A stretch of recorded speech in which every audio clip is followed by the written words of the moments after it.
Hello, hello, hello. What a janky redneck start to the new Talkin Fall season.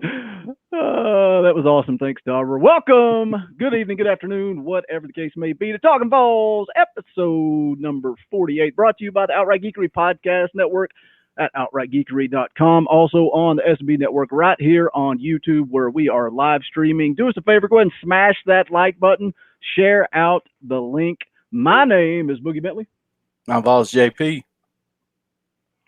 And I'm Dobber. What's going on? What's going on, fellas? This podcast is also brought to you by Collar and Elbow Brand, professional wrestling's premier clothing brand. Check them out at collarandelbowbrand.com. Use the promo code ComicCast at checkout to save 10%. We are at Talkin Vols _pod on Twitter. That's it. I'm done with all the plugs and upcoming events. So what's up, fellas? I don't like it that way. I like it this way. See what we got going on in live chat. We got D. Arnold, one of the founding members of the S&B Network. We got Robert Neal. Guys, be sure again to smash the like button, share out the link. Let's grow the live chat. We got 9 in here right now. That's it. What's up, fellas? I got nothing. You guys excited? It feels, man, I went to get coffee the other morning, early in the morning, and it felt like fall. It was cool. Feels like fall. I'm ready for football, man. I don't know what morning that was. I don't remember no cool morning for sure. That's because I get up with the freaking chickens. I got up about 6, 7 o'clock and went and got coffee. I don't know about that, but no, I'm ready. I'm like a fat kid in a candy store, boys. 17 days. Is that what it is? 17 days? Who do you put with 17 days? What jersey? T. Martin. Yeah. Is that the obvious? Yeah, I mean, it's obvious, yeah. I mean, who else you going to put? What was his name? C.J. Faton? That's probably one of the first ones that comes to mind after T. Martin is C.J. And Faton. I don't know. I mean, I don't even know anybody else, hardly. 17. I'm sure there's somebody. Somebody let us know in the live chat who's number 17. C.J. Faton and Tamaris Martin. Somebody has to know.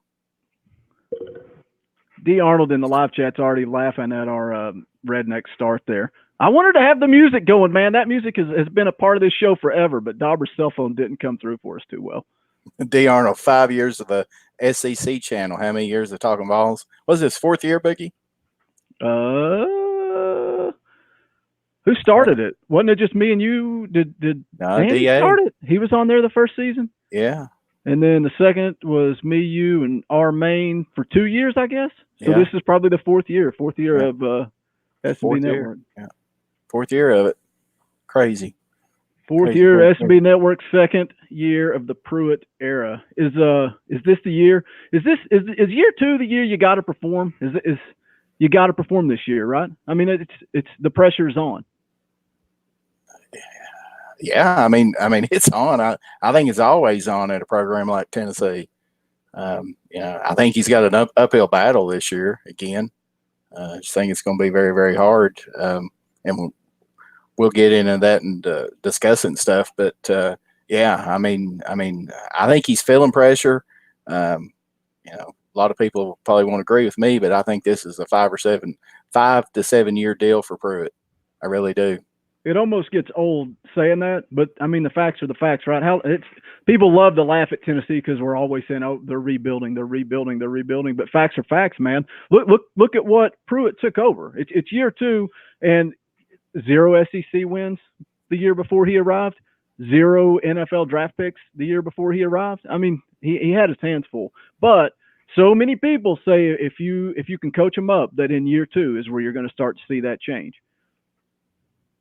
I'm on board with it. I think that there's no doubt with the changes that he's made as far as the coaching staff, and being able to keep Fitzgerald there as strength conditioning coach. I mean, I don't think that people just, the casual fan realizes how important that strength conditioning program is and have that continuity there. And it's been a revolving door down there at Tennessee for years. I mean, even, through the other coaches after Fulmer. I mean, it's just been one right after another. And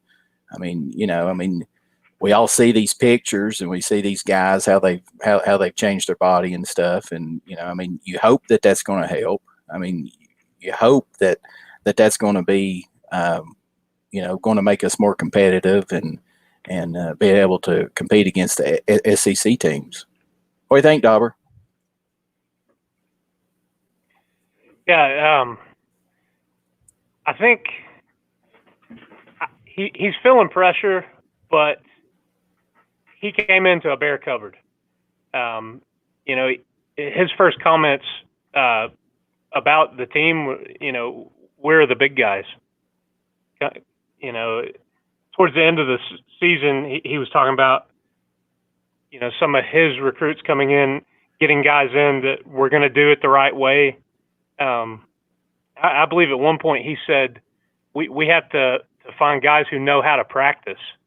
Coming in from a program like Alabama, the things they have set up, and then coming into complete chaos and unorganized, guys doing whatever they want in the weight room, not really sticking to a program. That's why you had strength and conditioning coaches getting ran off, because prima donna star players were not wanting to put the work in, downing those coaches, and to appease them, Butch, made choices that really hurt the program and set it back. And we're still trying to come out from that.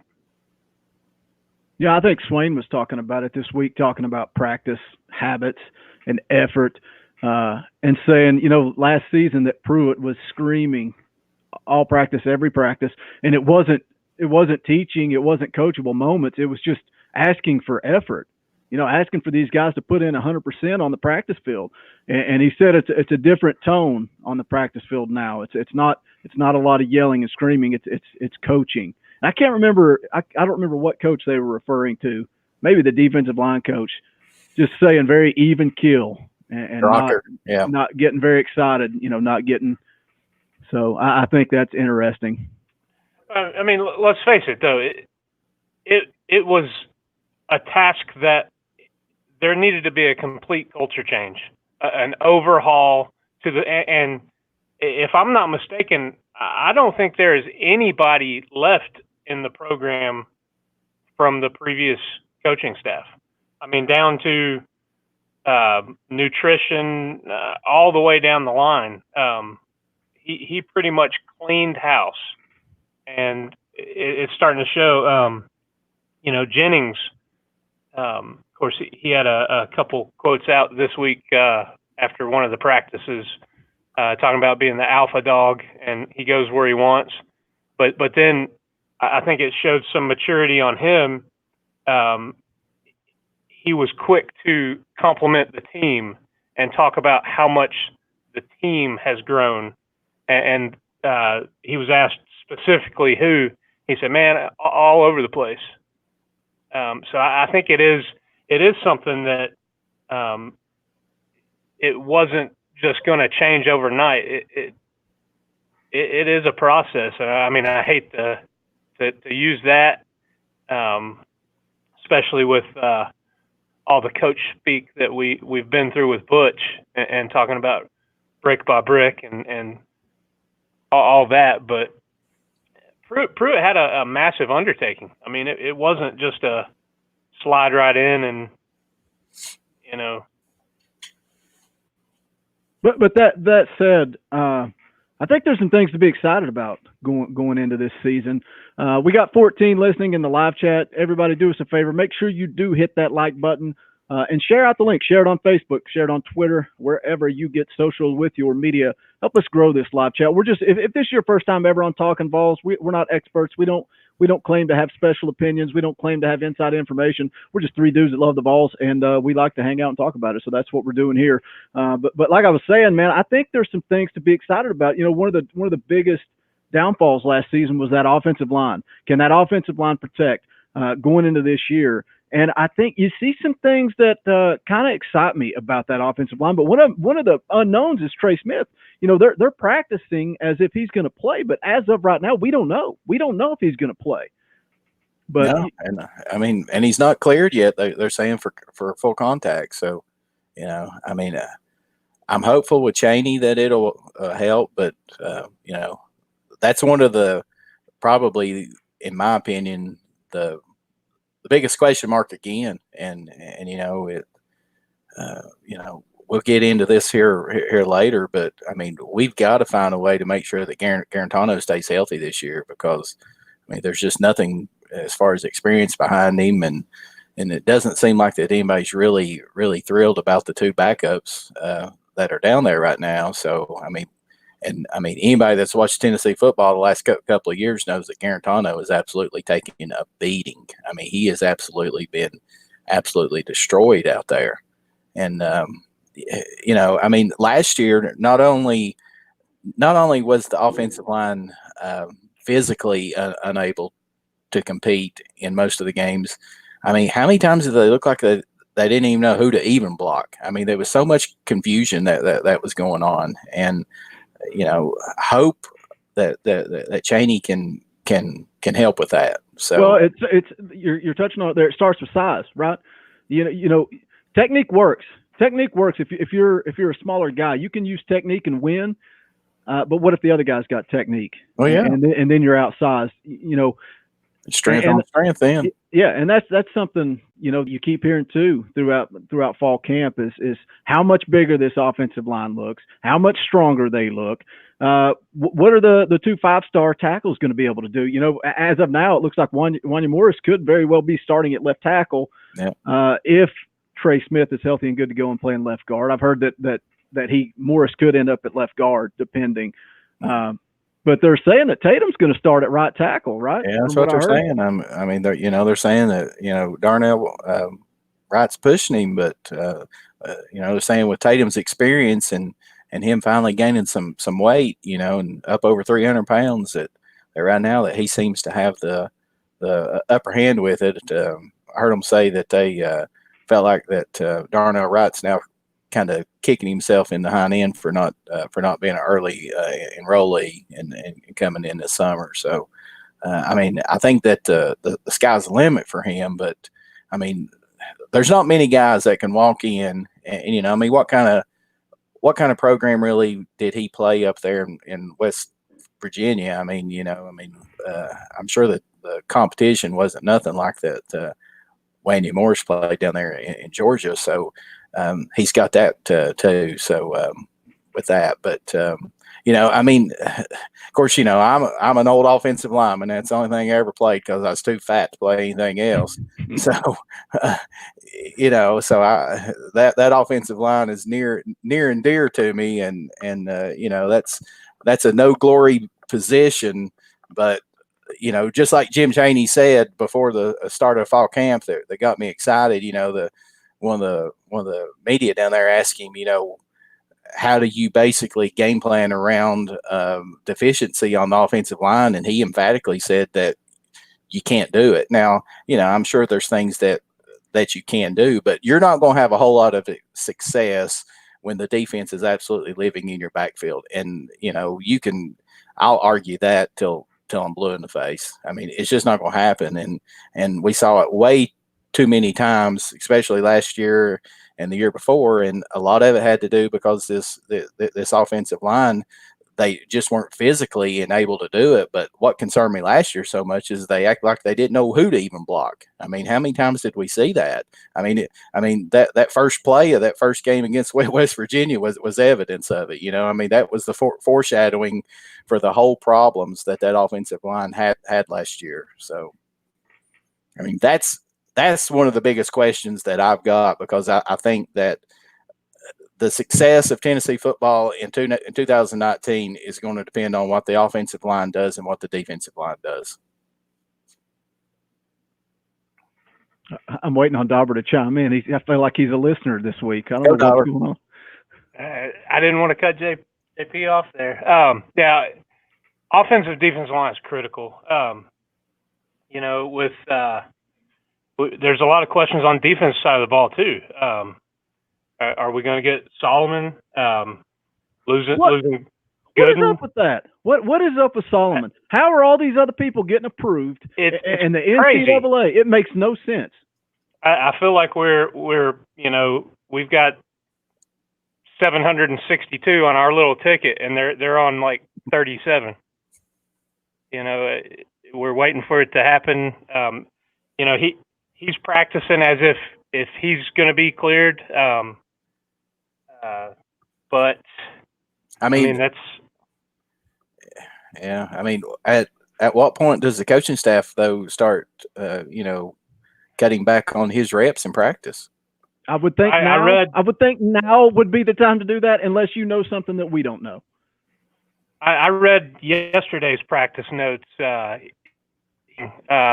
last or next to last in all the reps that he went, and so I don't know if that shows anything or not. Yeah, I read that too, but who knows? But I agree. I mean, we need him eligible bad, especially with Emmett Good and Ben lost for the year. I mean, I think that was a huge loss for us. What's up, Davis? Yeah, I mean that defensive line. I swear, and maybe I'll be wrong once the games start, but I swear I have more concerns with that defensive line. I feel okay with the offensive line. I shouldn't, and maybe I'm putting too much into Trey Smith getting to play football when we really don't know that he's going to be able to play.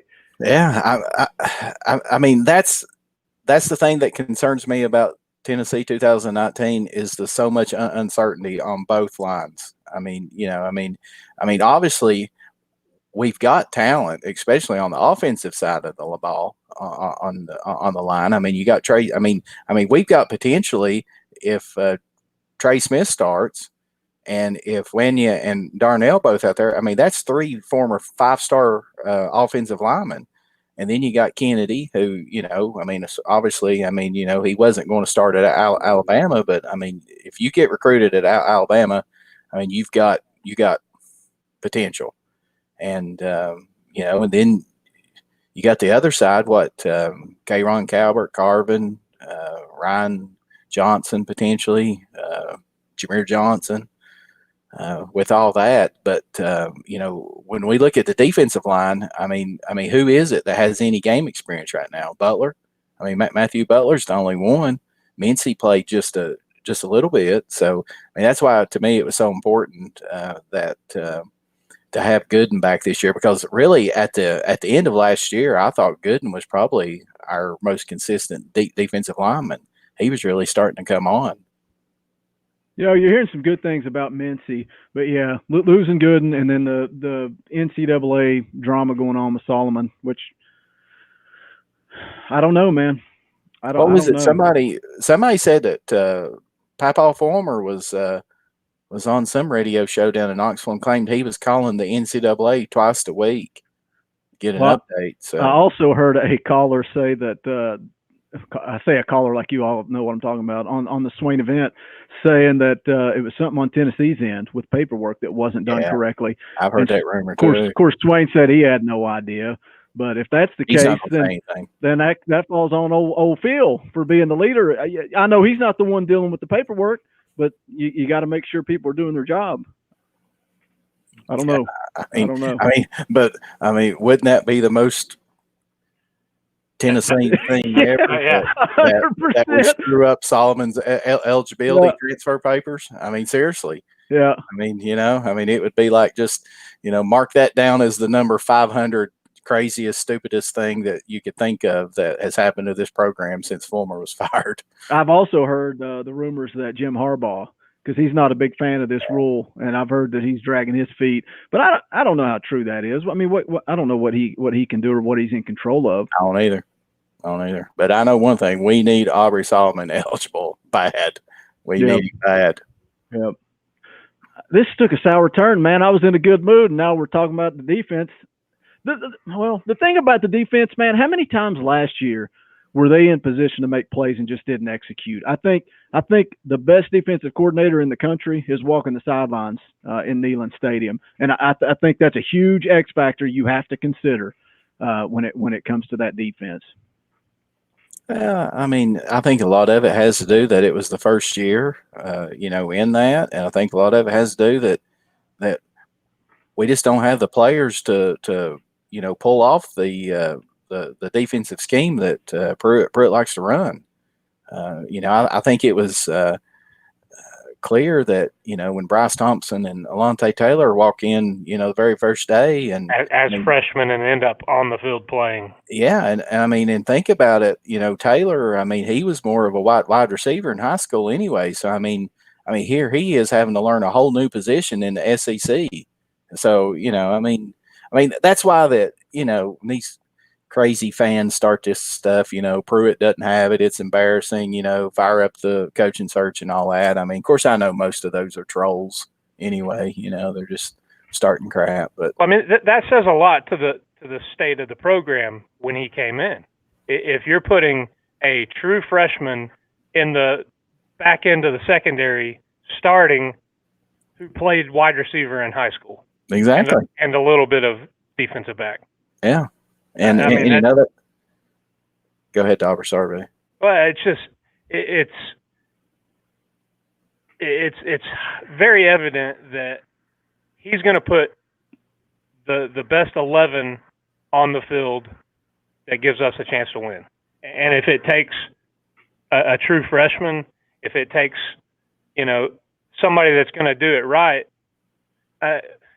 Butch, he was into recruiting for stars and to get that that rating up, and he didn't change his schemes or his packages to accommodate the talent that those players had. I mean, you look at Kamara, you look at Jalen Hurd. I mean, look at Jalen Hurd this past week. Yeah, look at the guys balling out in the NFL that couldn't get it done in Knoxville for some reason. All these guys that were there at the same time, and we didn't produce. Yeah. I mean, it's just insane how inept the staff was at. The players that succeeded were purely talented and got by. Look at Dobbs. I mean, he and Barnett are really the only two that I can, right off the top of my mind, think they came in and their trajectory kept going up. Mm-hmm. Everybody else, they had a high ceiling. They came in and they plateaued off. Yeah. Never got better. Yeah. I know. We got All Day Vol in the chat. What's going on, my friend? Thanks for joining us. Everybody in the chat, be sure to smash that like button. Share out the link. The number in the live chat's going up and down. Share it out. Let them know Talkin VAWLS is here. The plan for this season, man, we're going to go live every Wednesday night at 7 o'clock, and we're going to chat about the upcoming game that week. We're talking about doing tailgating with Talkin VAWLS on Saturdays an hour before kickoff. That's going to give you guys the opportunity to jump on and chat with us. This new software we're using, StreamYard, gives us the chance to bring you in, and you can be a part of the show. If you hit that little $ down here on the comments and do a super chat, that's going to be an opportunity. Speaking of, we have a $10 super chat from Jeremy Davis. Thank you for the donation. He says, "Go Big Orange. I just want to see a well-coached football team that freaking executes what they are supposed to do and then shock a crap ton of people." Amen. Thanks for the super chat, Jeremy Davis. What that does, that money goes directly into our pocket, and we turn around and spend it to grow the show through advertising and other ways. So we appreciate any and all donations. But also, we're going to do a post-game show. So that's it. Probably going live 3 times a week, every week during the season. Whether all 3 of us can be here or just 2 of us, we'll see what happens. But if you guys are interested in that tailgate with Talkin VAWLS, again, we can have up to 6 people in here. So for a small super chat, we'll shoot you the link on Twitter or Facebook, get you on here. And just hang out, man. We're not going to break down the game. We're going to do what we normally do on Saturdays an hour before kickoff. That's probably drink a couple of cold beers and talk about Tennessee football. Jeremy Davis said we got James Gentry talking about Henry T. Yes, I think he is going to be special. Yeah, that's one of those names you keep hearing about. Yeah, and I mean, I know that the practice videos that we get to see is about three minutes long, but I mean, he does look smooth out there. I mean, he can move. That kid's an athlete, and I'm sure it's probably not an ideal situation that he's going to be coming in and probably starting this year. Because he's probably not physically there as far as, I mean, I'm sure he could use another year in the weight room, and I'm sure this time there that his body's going to look totally different than it does now. But I mean, just like Dobber was saying, I mean, he's going to play the best players. I mean, because Pruitt wants to win football games. He's not interested in being the most followed coach on Twitter. That doesn't bother him any. He wants to win darn football games just like this fan base wants. D. Arnold says, can't wait to hear you guys pronounce his name. Isn't it just Tuoto? Tuoto. I'm just waiting on Bob Kessling to pronounce it. That's it. So shut up, D. Arnold. Yeah, D. Arnold. Dude, and while we're still on the defense, obviously Taylor, man, you're expecting him to ball out, have a big season. It's his money year, right? He's got to go earn that paycheck. But people are talking about how big Batuli looks, and not just big, cut, lean, mean, and fast. So that's another name that excites me. But I'm pulling for Batuli, but he hasn't proven it on the field. I know we haven't seen him prove it on the field. D. Arnold says that we're wrong. Well, you could be on Talkin VAWLS telling us how to say it, but you're camera shy, so sorry. Yeah, let's go, D. Arnold. And what's up with the linebacker transfer that came from Michigan? You think he might start? Is he talking about Solomon? Yeah, you might be talking about Solomon. He's on the defensive line, but but we talked about that a little bit. He's going to start for sure. Yeah, we talked about that a little earlier. He's practicing with the ones, so we're hoping he starts. We're assuming he starts. I can't even pronounce my name half the time, fellas. I don't know about that. What's bad is I just heard Swain pronouncing it today and saying how easy it was, and now I've already forgot. So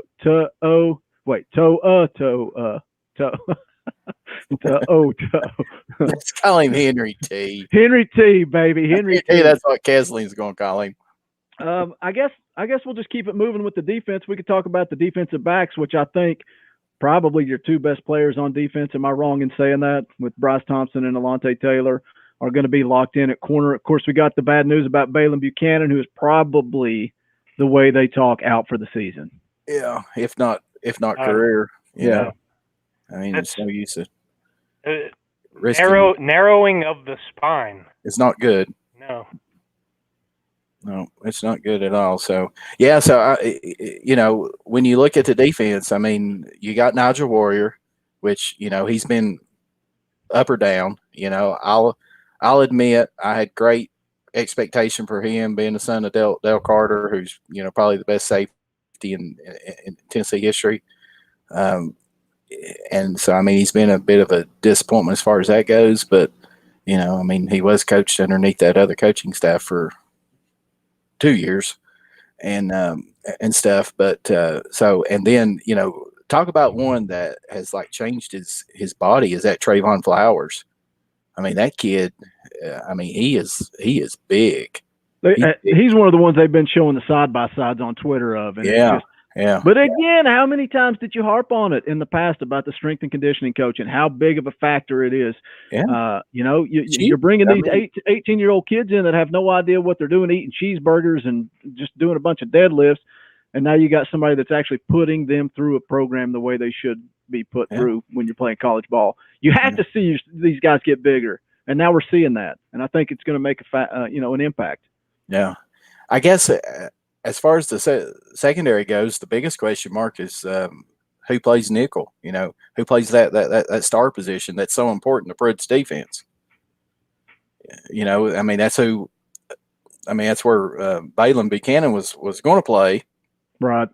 But then, so now that he's out, they got Schamberger, but his head wasn't on straight last year. I mean, he stayed in the doghouse all the time. So, has Pruitt finally got through to him? Because I mean, he probably has more talent than Balin Buchanan has. And then, our wild card is that true freshman Burrell. Supposedly, there was some chatter that he was pushing Alontae Taylor for that starting corner spot. I think that was probably more Pruitt just trying to push Taylor probably. with that. But I mean, is it a possibility that Burrell could possibly play the star, or does that mean that they could move Taylor or either Bryce Thompson over to that star position if they can trust Burrell at the corner? Right. I guess that's what you think Jeremy LaBruza gets? What's that, Dobber? Do you think LaBruza gets in the conversation any? I mean, I haven't heard his name any in the practice reports or anything. I'd say he's probably a special teamer. Based on all the names that I've been hearing, it's Taylor and Warren Burrell and Bryce Thompson at corners, and you got Nigel and Trayvon Flowers at safety, and then Schamberger at the star. I think Burrell could be pretty special. Yeah, and that's that's what kind of Pruitt was talking about yesterday when he met with the media. Somebody was asking him about that, and he said, the competition's great because you don't want Taylor and Bryce Thompson to come in as a true freshman and never get pushed for their starting position. So right. I mean that's why the having depth, and I mean that's how that you build depth, and that's how that you get better, because you don't just start just saying, oh well, I'm the starter, I'm the best player on the at that position, so I don't have to work at it. That's why that the Alabamas and Clemsons and all of them are having the success that they're having, because they're absolutely loaded, and they got there's no drop off. Well, yeah, no drop off when they sub in. Yeah, because I mean, they're all pushing each other, and they're all excellent football players. So, and that's why when they have an injury, it doesn't devastate them like it potentially could us. Well, I want to get back and talk about the offense a little bit, but first, before we do, I'm going to put you guys on the spot. Give me one player on the defensive side of the ball that I don't want to say that you expect to break out, because I hate saying that. Who do you think is going to make the biggest impact on this defense this fall? I mean, are we talking just like any player or a freshman? No, any defensive player. Should I spin the question differently? I mean, in my opinion, if any player could have the biggest impact defensively, it would be Darrell Taylor. Yeah, I mean that's the given, right? Yeah, I think he's going to have a huge season, but I think we all think that. Give me. He can be consistent. Yeah. Not. He likes to have 3 sacks in one game and just be invisible the next. Yeah, for three or 4 games. I'm excited to see Crouch. I think he sees the field as a freshman. He doesn't look like a freshman. Dude is massive. Jack. Yeah.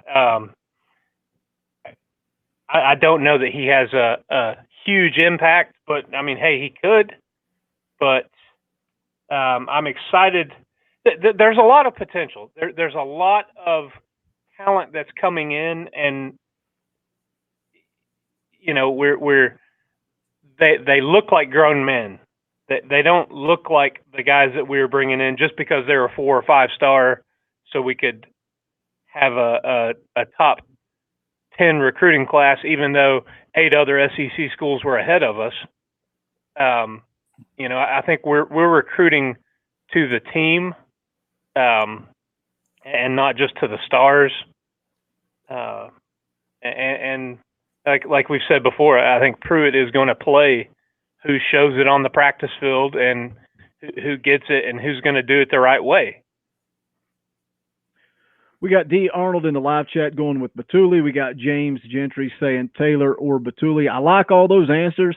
I like going with the cool answer of the corners, because we know they're gonna ball out, because that's what they do. I'm gonna put somebody on blast here, because this guy's got to step up. He's got to perform based on the injuries, based on the current status of the defensive line, I'm going John Mincy. I want him to step up and ball out. So that's my defensive player to make an impact this fall. Let us know in the live chat who you think. If you're listening to this after the fact, get down in the comments. Let us know who you like on defense to ball out this fall and have a big season for the Vols. Let's jump back over to offense.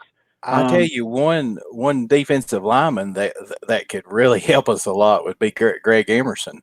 When Tennessee recruited him and signed him, he was an Army All-American, 4-star, fringe 5-star recruit. And then he, broke his leg or ankle out there at the opening, and it set him back. But starting to hear some positive news from him. Right there's a kid that, he's a redshirt freshman now. So that kid right there could be huge, especially with Gooden gone now. Gosh, I could talk about it all day. You got Middleton, the guy looks like Tarzan. 6'7", 310 pounds, but they say that he's kind of soft. Somebody get that kid mad. Somebody tell some lie about his mama before the game or something. Come on. Is that what did it for you? Yeah. On Friday nights under the lights. Yeah. On the big stage down in Death Valley. Oh, that's hilarious. But seriously, though, somebody in the interior of the defensive line is going to have to step up, or we're going to be sitting here about 4 months from now talking about how we got annihilated from Vanderbilt again. How exciting is it going to be to do Talkin VAWLS live on air immediately after games this fall? It depends on if it's like that Bama game. It was on the SEC network last night. Oh, that was beautiful. It could be like certain games driving back. It's like letting people in. What happens when JP's driving home from Knoxville and Boogie's in the back and he's mad and he's just picking at JP. They get to see that live. It's going to be exciting. We may not be friends after a couple of weeks into the season. We may get banned from YouTube. Is that possible? They're going to demonetize every single video that we put out. It's going to be awesome. It's going to be awesome. All right, let's talk about something exciting. Something that excites me is the offense. We already mentioned the offensive line a little bit earlier.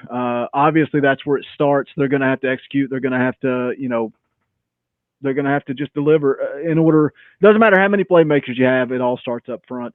But going back to that buzzword of X Factor, Jim Chaney, big Jim Chaney. Dude, I saw him walking around the practice field this week. That's a big old hunk of man. That's a big dude. I think he finds the ways to get playmakers the ball. And you can look at it, man. Garantano has so many weapons to choose from. Wide receivers, running backs, DWA, just so many guys. And a guy we keep hearing about is Eric Gray. How is Jim Chaney going to find a way? The people are saying he's better than Chandler. How is Chaney going to find a way to get him the ball, get the ball to playmakers in space? Dobber, what excites you about this offense? I know you got to be excited. If this offensive line was set and we had no doubts, how excited would you be about this offense? Oh man, it's pick your poison almost. If Garantano has time, the wide receivers there's so much talent there. If we can block to throw the ball and set up the run, or vice versa, that's the big thing right now. If our line shows up, and we saw it last year at times, in games we played well, the line blocked, gave Garantano time, and he's not a Heisman hopeful. He's not, the second coming of Peyton Manning, but he's a good quarterback, and given time, not just 3 steps, somebody's already in the backfield. We've seen he can't evade guys like Dobbs. He's not as nimble as I think he was made out to be coming in. the number one No. dual threat quarterback. He's not dual threat at all. He doesn't have breakaway speed to get away from a lineman. But if he is given time and doesn't lock in on a receiver, that is the one thing that if I had a critique of him, he likes to lock in on one guy. And hopefully, Chaney will help on that. You got Winky moving over to quarterbacks. I'm hoping that there is a lot of growth from Garantano, and we see that coming to fruition on the field.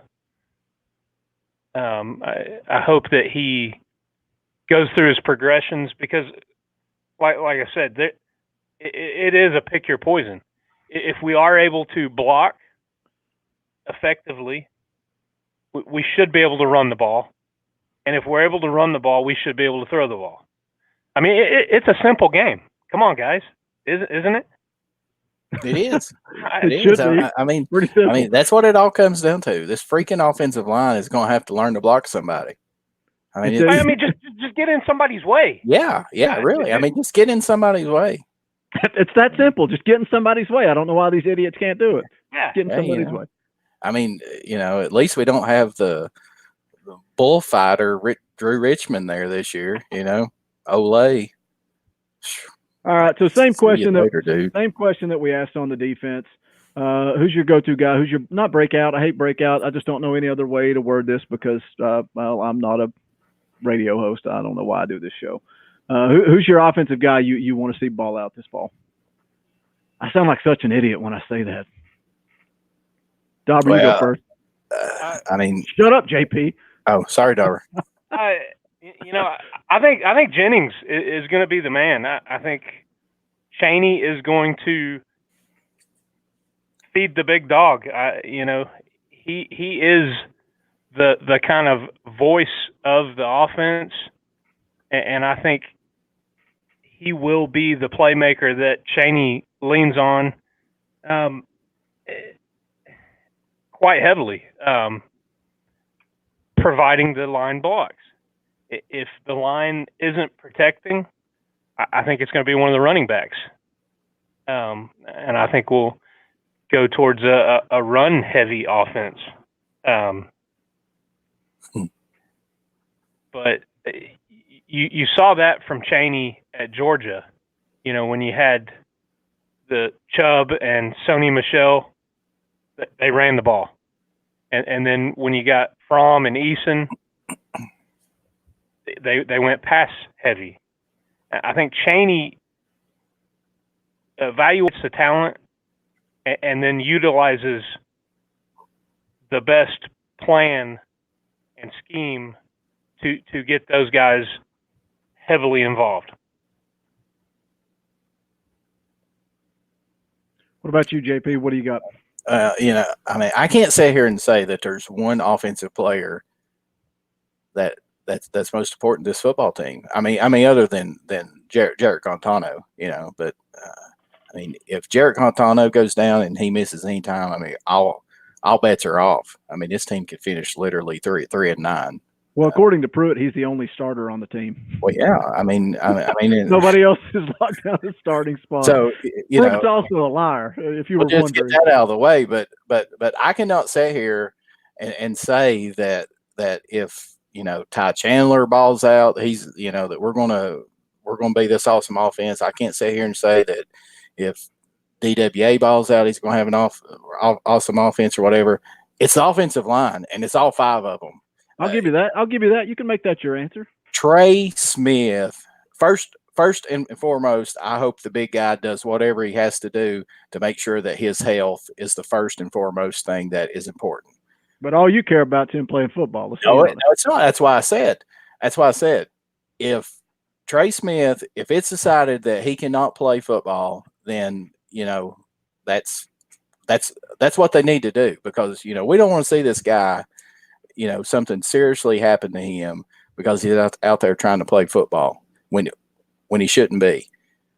But if Trey Smith is able to play football, he is the most important piece on that offense. And I firmly believe that. And people probably say I'm crazy because he's not offensive guard.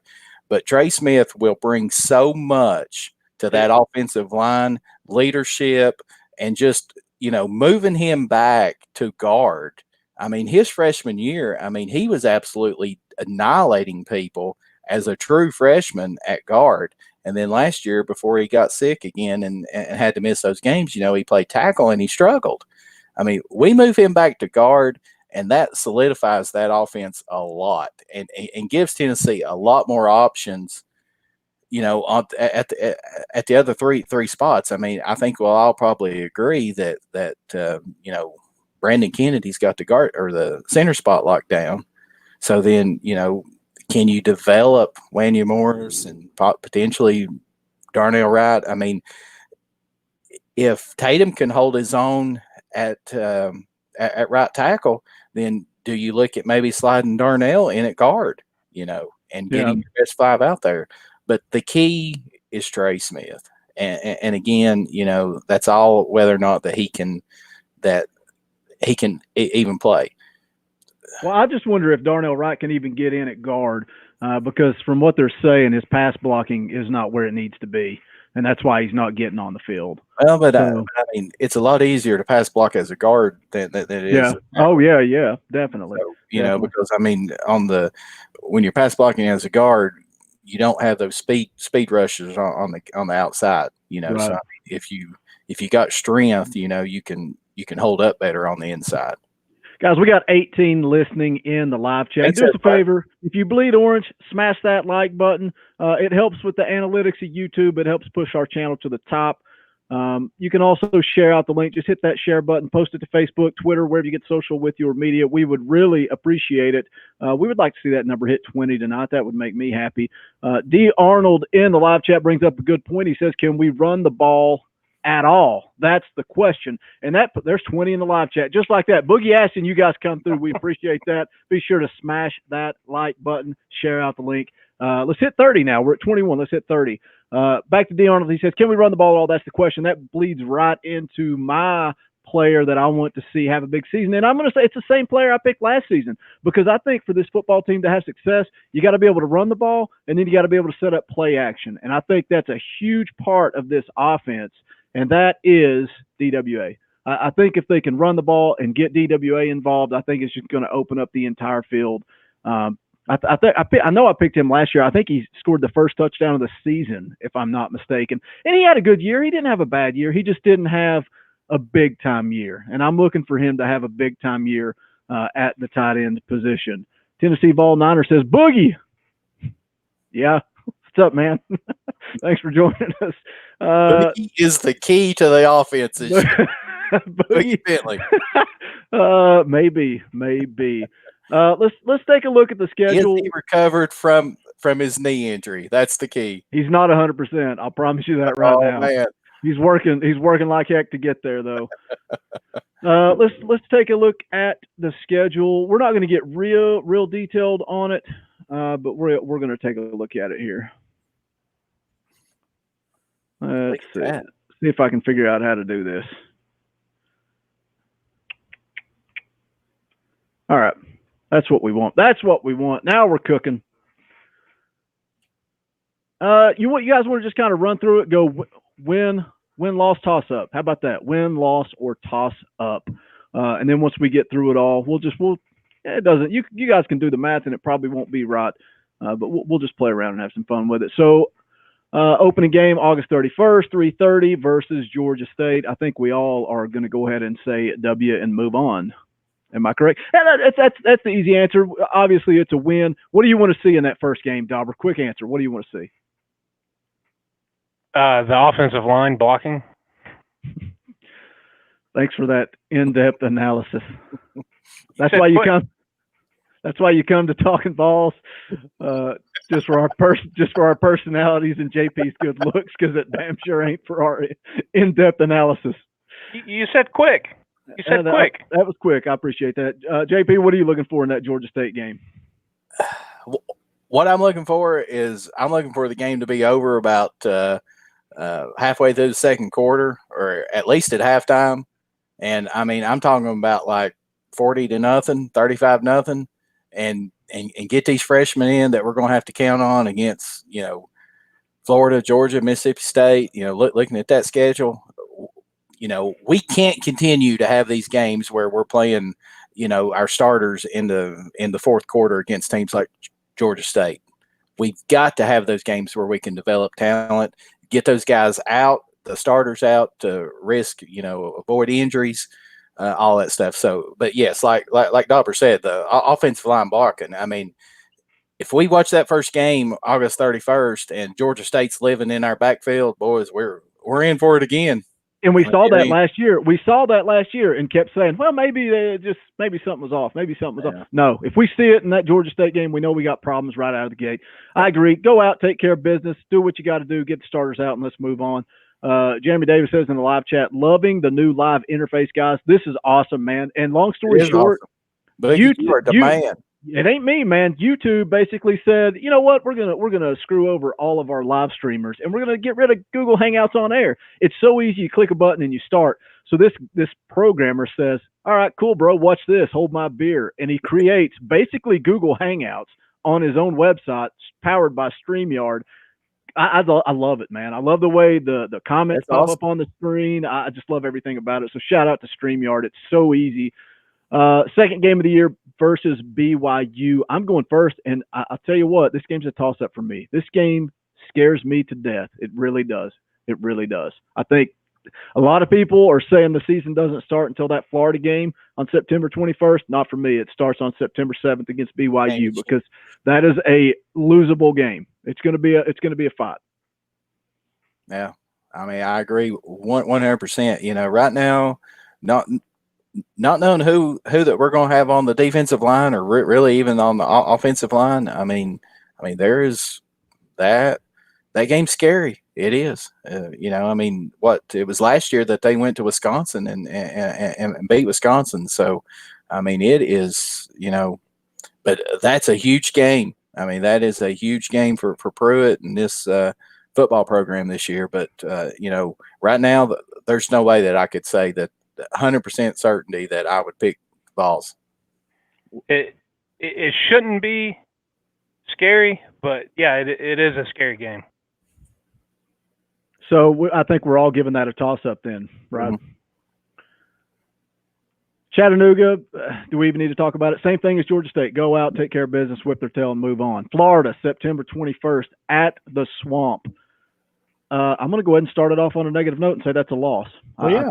Dude, you can't sit here and say that's a win. You can't say it's a win. I'll take toss-up, but Florida's Florida, man. That Tennessee found a way to end the streak, but at the end of the day, Tennessee still finds a way to lose to Florida no matter what their talent level is. Yep, I agree. I have to see it to believe it. All right, Hubs. Are we all going loss? Yeah, I am. That's what I've got. God. You come to Talkin Vols for a lack of analysis and brutal honesty. That sucks to say that. It does. It does, but it's the truth, man. That's it. The whole point of this: gun to your head. Who you picking? Gun to your head. Who you picking? Exactly. I think being at Florida gives them the edge. If it was in Knoxville, I don't know that I could pick Tennessee. I don't even think I'd say toss up. I'd still go loss. Yeah. I mean, last year the Florida game, I was there, and you talk about electric for the first 10 minutes, and then Aaron about got decapitated. Yeah. And then I'm sitting there. Well, 2 years ago we were down by 21 and then came back. That could happen again. We were there together live. It's one of the greatest memories in all my time in Neyland Stadium. You broke all three of us were there. And we all rode to that game. Walk out at halftime. Yeah. Oh, I don't think I've ever been so pissed off at halftime as I was that game. I think I may have left at halftime if Dobber would have let me. That was something I was else. ready to go too. I mean, I can vividly remember sitting there and telling Brandy, I'm like, let's go. Said, I'm over this crap. Let's go. I think I texted some words I probably shouldn't have said, and I probably asked for forgiveness the next day at church. Georgia game, what a So brutal Stephen run. Talk has lost. Yeah, we're all going lost there too, right? Yeah. Mm-hmm. So we've all got 2 losses and a toss-up at this point. Mississippi. Hey, we've got an off week before Georgia. That's a guaranteed not a loss, at least. It won't matter against Georgia, though, unfortunately. You guys come here for the jokes, too, apparently. Mississippi State. I don't want to go first on this one. Let's go backwards. Dobber, what do you got, Mississippi State? I'm going with a win. I'll be at that game, meeting my buddy coming in from New Jersey, and we'll be down there tailgating and hanging out all weekend. And I believe my presence in Knoxville is going to pull them through. There's that in-depth analysis again. I can tell you what, my presence in Knoxville over the last 10 years hasn't done jack squat for them. You just stay away. Yeah, amen to that. Yeah, me and D. Arnold in the live chat, we've been through some heartbreaking moments together. I don't think we'll ever go to a game again. What do you got, JP? Especially when you start throwing cookies. Poor Robert. Where's he at tonight? He's at Bristol, man. I sent him a message boy. earlier this week, and I said, hey, Talkin VAWLS returns Thursday night or Wednesday night. You going to be there? Yeah, man, I'll be there. Then he's checking in on Facebook at the race. Yeah, he's probably like the only him and 3 other people up there. Yeah, it looks like a family reunion, not a NASCAR race. Yeah, really. Mississippi, I mean, what's the deal with them? I saw where they were like preseason, like in the top 20. I mean, Yeah, didn't they lose that quarterback and like most of their defense? I mean, I know the Redskins picked up Montez Sweat in the first round. The linebacker, yeah. Yeah, I'm not sure I understand what the deal is with them, but when I looked at the schedule, when it came out, or whatever, and knowing what Mississippi State was losing, I mean, I was saying that Tennessee has to win that football game. I mean, they have to beat Mississippi State and Knoxville. We've got to this year to be able to take steps forward. So, whether or not they do it, I'm gonna say win, just because they're bad. Here we go. Dobber says win. Vols JP says win. JJ Banks says we're beating MSU. Book it. So I'm going win. We're going across the board. That's a win. And that next game we'll just skip over, and then we'll move on to South Carolina. Guys, we got 20 in the live chat. Do us a favor, hit that like button. Help grow the audience. That helps the analytics of YouTube. And also jump into this live chat. Let us know what you think. Win, loss, or toss-up. South Carolina. Dobber, what do you got? Man, payback. I wish we could get some payback to Muschamp. Being at South Carolina, Jake Bentley's still there, right? Mm-hmm. That dude feels like he's a 42-year senior. Yeah. Mm-hmm. I don't know what it is. Muschamp is like the kryptonite of the 90s Vols that Florida was. Manning never beat Florida. We just I don't know. I don't know what his deal was when he was at Florida. We've still not beat him, have we? Mm. No, he always seems to find a way to get more out of his team than he should when he's playing Tennessee. Well, like three or four times he lost to Botch Jones. No, excuse me. I mean, he beat us with Botch Jones as a head coach. Yeah, sorry. Honestly, that's one that, looking at the schedule when it came out, I put down as a toss-up. I kind of give South Carolina a little bit of edge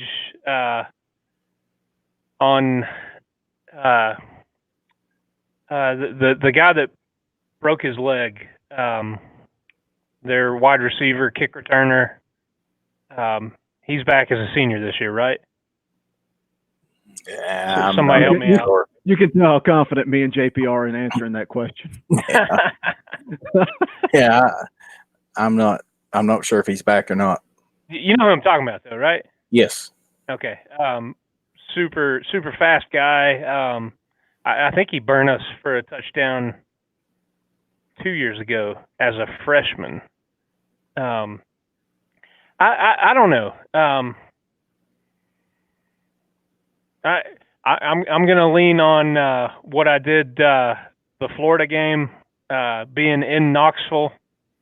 We've got the edge. I like it. I like it. I like your confidence. What do you got, JP? If I'm not mistaken, South Carolina has a bye week before that game, and we play Bama, right? So I mean, who knows what kind of condition that we're going to be in. And Muschamp has their number. I mean, I think Tennessee. I mean, we outplayed them last year. I mean, we had a chance to still win that game last year, even though we played like crap in the second half.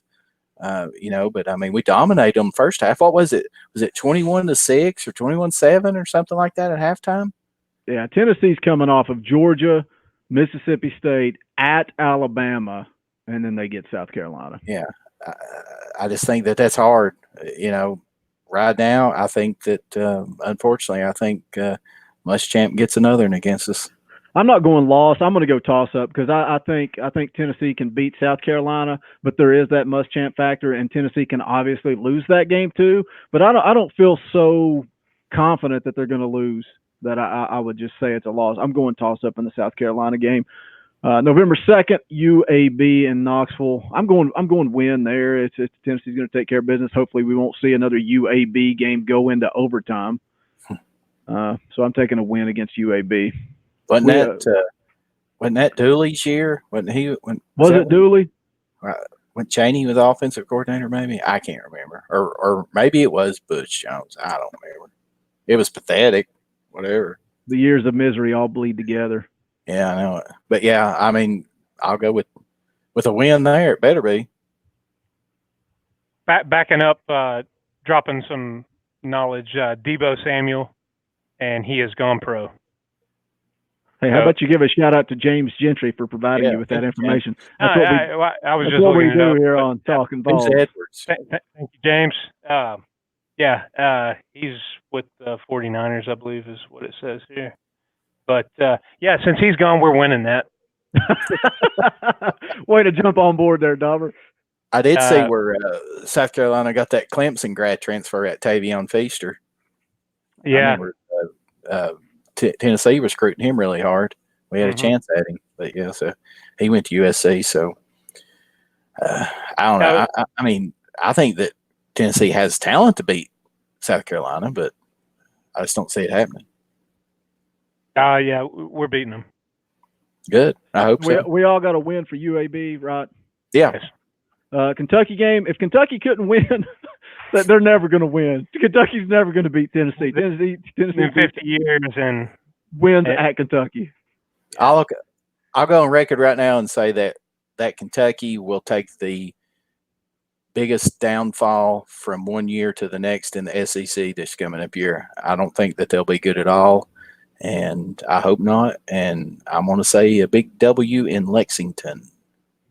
Yeah, we're coming back down from the Bluegrass State happy with a W. Timothy Bradley says in the live chat that he's living up in Maryland. Redskins fans don't even like the Redskins anymore. Yeah, I know Tim Bradley. I'm a Redskin fan too, die hard. I wore my Redskins hoodie to the gym today, and it's like, oh, God, it's painful to be a Redskins fan. Yeah, it is. All right, at Missouri, I'm going toss-up for that game. How can Tennessee not beat Missouri? What's the problem? Because it's Missouri. Dooley. Yeah, Dooley. Yeah. Good Lord, when they fake the field goal that's another story I tell on here all the time. I looked over at JP and I said, I got chill bumps, man. And then they lose the freaking game. God, what a freaking low point in my life. I'm gonna go loss. That's another bunch that has our number. We can't beat it. They do. It's at Missouri. I mean, they absolutely annihilated us last year in Knoxville. I mean, Missouri recruits 2 and 3 stars, but what they do is they redshirt people, and they've got a consistent program. I mean, I know that Pinkel retired or whatever his name is, but they brought in the guy that's former player down there, whatever, and it's been status quo with them. And I mean, of course, Drew Lock absolutely annihilated us. And I don't think there's going to be any step off at quarterback for them with Kelly Bryant coming in. I mean, maybe not. I mean, I guess the thing that Kelly Bryant's going to have to prove to me is number one, can he pass, and number two, he's certainly not going to have the talent surrounding him at Missouri that he had at Clemson. So agreed with that. So, but with all that, with all of our question marks on the offensive and defensive line, I can't confidently say that we're going to go in there and beat Missouri. So I'm going to say loss. I think I'm taking the easy way out by going toss up on all these. And we're going to get to our overall predictions, expectations here in just a few minutes. But it's going to explain itself there, man. There's just so many unknowns. I just don't know. I don't know. I think Tennessee can beat Missouri, but like JP just said, how can you deny that Missouri has Tennessee's number? It just is what it is. Last game of the season, Vanderbilt. I'm going Tennessee's winning that game, man. Tennessee is winning that game because it's freaking candy. Well, we've been saying that for like 7 years, and they're 5-2 against us in the last 7. I refuse to say anything but a win. So I mean, I do too, because I'm telling you right now, if Pruitt loses to Vanderbilt, he's losing a lot of his fan base again. I mean, you cannot lose to Vanderbilt. Do not lose to Vanderbilt. That's why I said, what's the expectation for year 2? We can sit here and talk till we're blue in the face about, it's a 5 to 7 year, it's a process, it's blah, blah, blah, brick by brick. But Vanderbilt is Vanderbilt, everybody's going to turn on him. Yeah. I mean, I don't even want to think about it because it makes me sick to even think about it. Me too. Just don't lose to Vanderbilt. Then just say it's a win and let's get out of here. I said win. Yeah. What do you got, Dobber? Is he asleep? I like us being in Knoxville. I think there's a lot to being at home. We need to get back to Tennessee football. November being a run of 3 or 4 wins. Closing out the year strong. Yeah, you don't even worry about it on Saturday. Remember those days when in November you just you sat down and watched the game stress free. You never worried about it. Ever did you worry about Kentucky? And it's like now when you watch Georgia play those teams, you're like, well, there's no chance Georgia loses. Man, that's the way it used to be. Our kids don't even realize it because it's been so long. Well, last year when I took Ewan to meet Pruitt and Fulmer and all that prior to the Big Orange Caravan. I was talking to Coach Fulmer, and I said, hey Coach, I'm an alum, grew up, watching Tennessee football, loving it. I'm hoping that we return to how it was when I was growing up for my son as he's growing up, so he can watch Tennessee like I watched Tennessee, dominating teams, winning out in November, winning the games that we should win. And he said that his job was to get Tennessee football fixed. That's for damn sure. So I think he's taking it seriously, and I think that it shows and it helps having not necessarily a football guy, but somebody who has been through the process and who had supportive athletic directors when he was a coach. So I think not only does he give Pruitt kind of the sounding ear to walk down the hall and pick his brain, but he's going to give Pruitt the support that he knows he needs. And I think that's obvious in the coaches that we were able to get this off season. And I know I'm bird walking. We're talking about the Vandy game, but that's a big thing that you've got all these coaches that are buying into Pruitt and what's going on and the way that Tennessee is trending right now. Ansley leaving Oakland, one of the highest paid position coaches in the NFL, to come back to college where there's more responsibility, more of a headache. You've got to deal with recruiting. You know, why do that? I'm sure a position coach in the NFL is an easier gig than a coordinator spot at a D1 major university where you have those said problems dealing with 18-year-old college kids. You know, there's a lot to, and I mean, T. Martin, you know, I know he's coming home, but he's a good coach. I mean, we've got, what is it, 3 former recruiter of the years on staff now, with Pruitt, T, and Niedermeyer getting it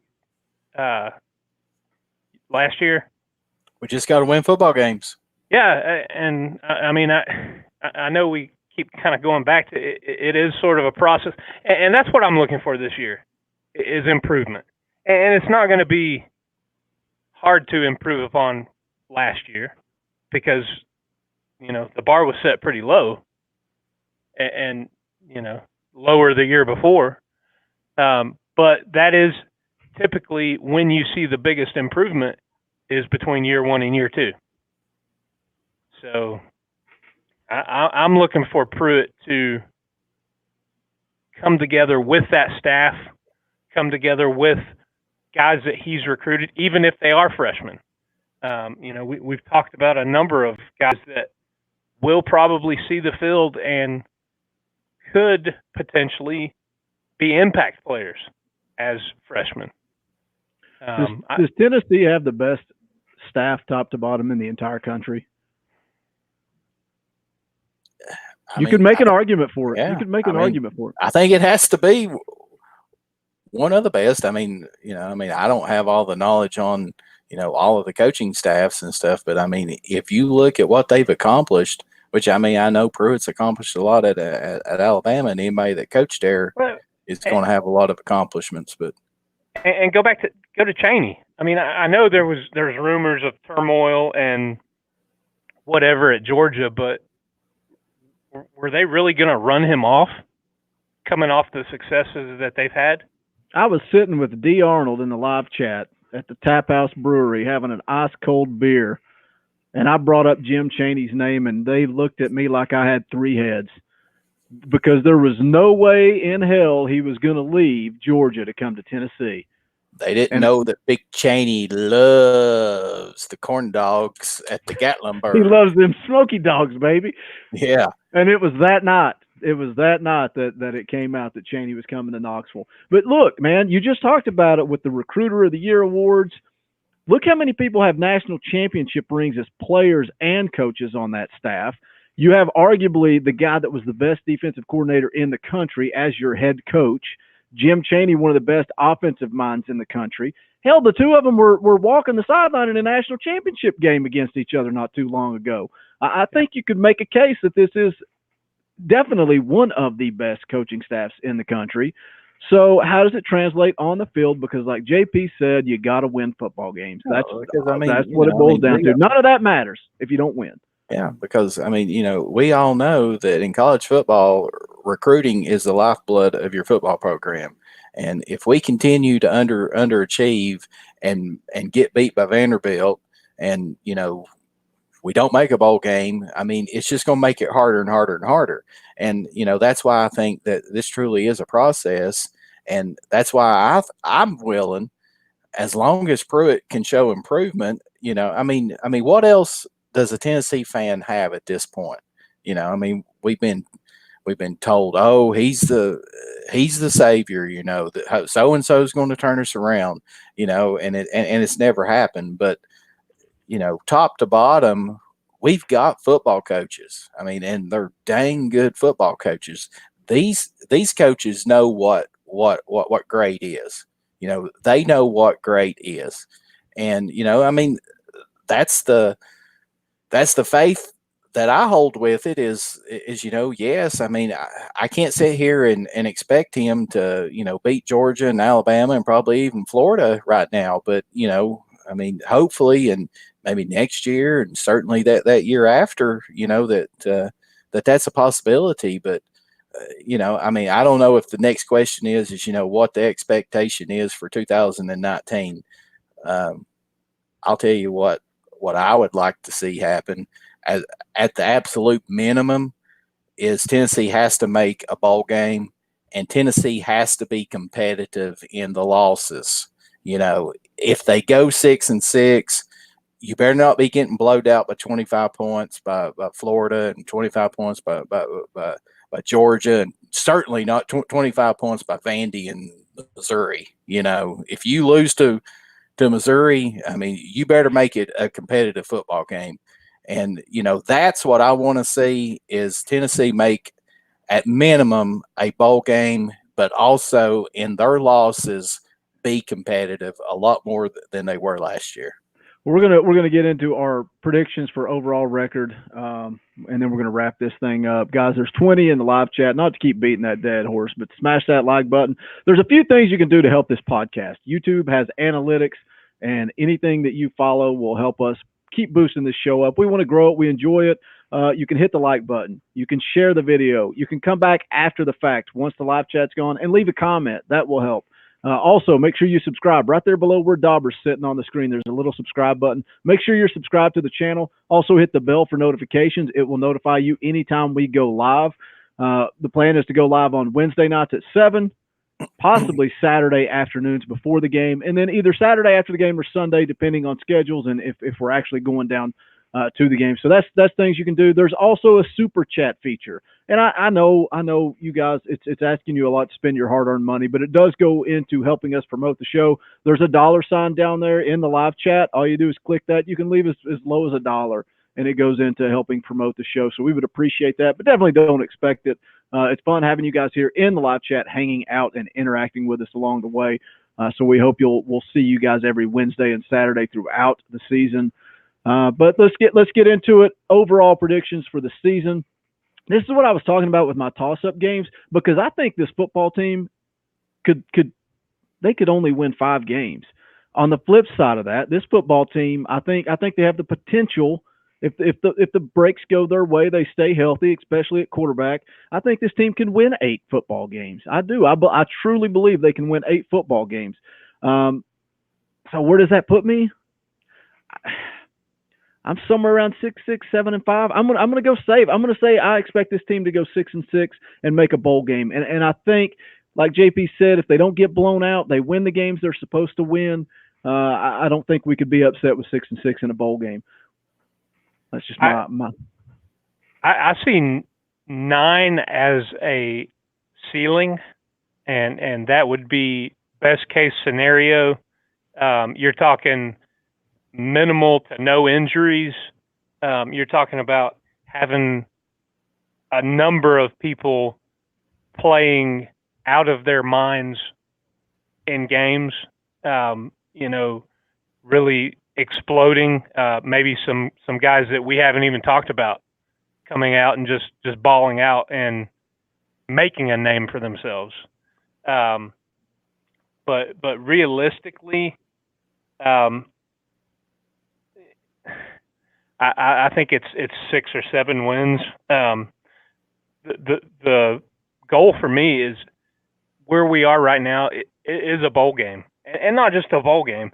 The big thing about that is the 15 extra practices. Yep. For a team like this, where we are right now, it is the extra practices because of the NCAA rules. When your season's over, you're over and done. But if you get that bowl game, you get the extra work. And it's like having a spring or a fall camp. It's like having an extra camp. You can run through stuff with, some of those second and third team guys that really haven't been playing a lot. And it gives you a leg up towards the next year. And I know that's something that trolls and opposition fans always, get on us. Oh, well, yeah, next year. But where the program is right now, we've got to look not just this year, but beyond. And that's where, JP said the recruiting is the lifeblood of the program. Yeah, and the recruiting is looking beyond. You look at what we have right now, the guys we're going to redshirt this year, the guys we're bringing in, and that's those practices, those extra practices, those games that we should be winning and should be over, before halftime. When we get the younger guys in and get them some game experience, because that's the speed of the game changes from high school to college, and the speed of the game changes from Georgia State to Florida.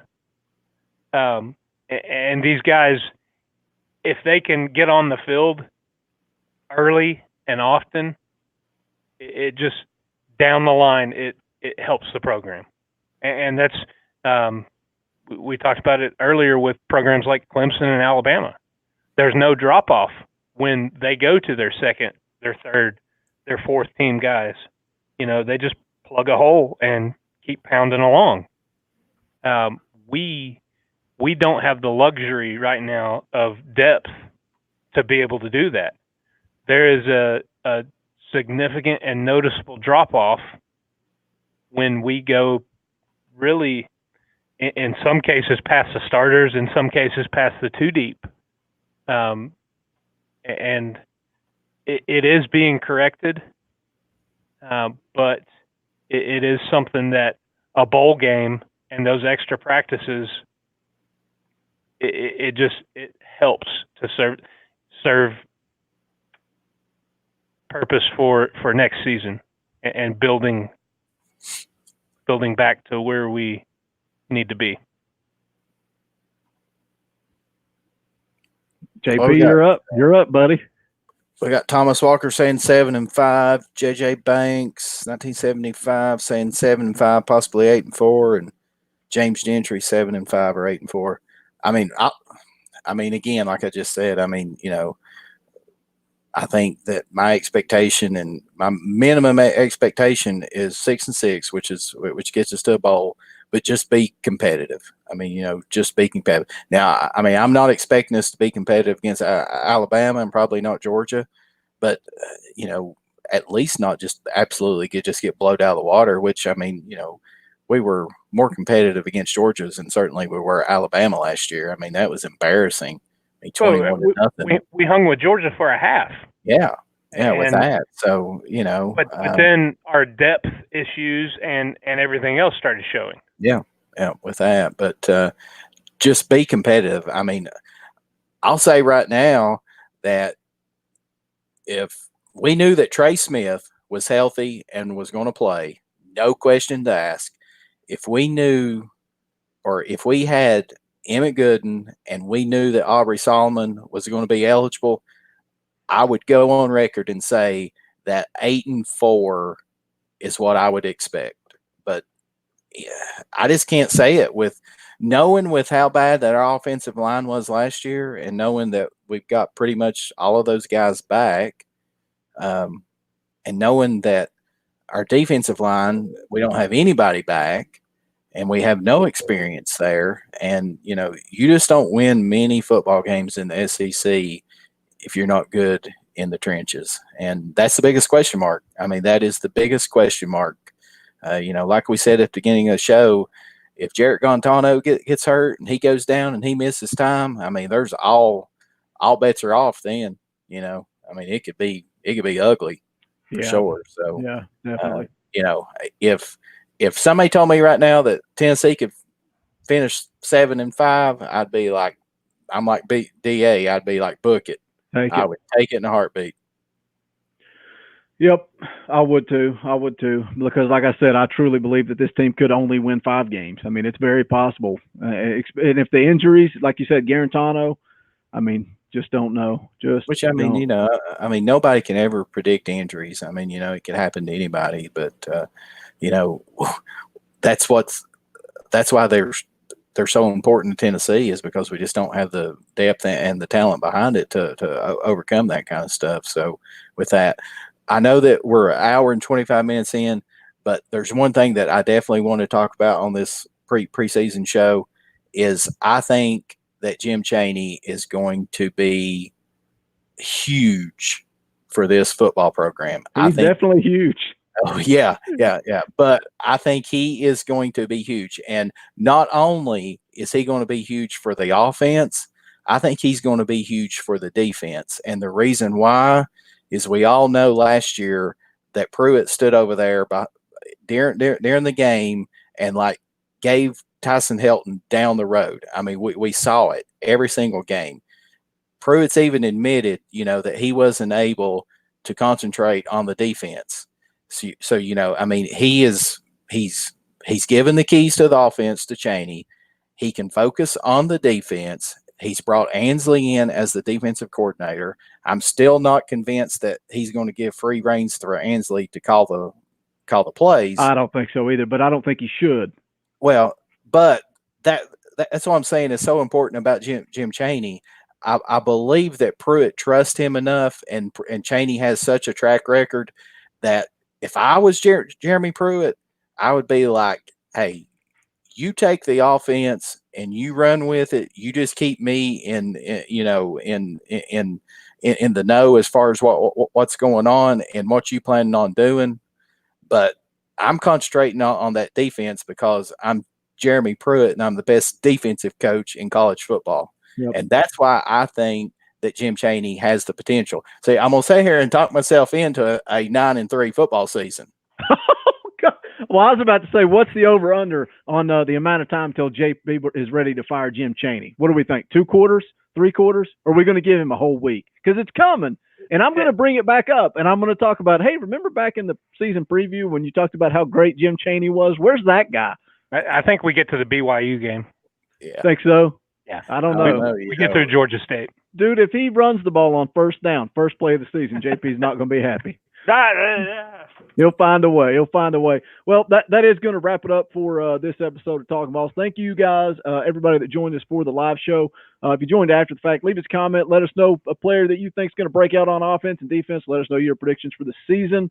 Appreciate everybody. We will be back the Wednesday before the opening game, so look to join us live on that Wednesday at 7 p.m. And, I mean, there's nothing else left to say except for go Big Orange.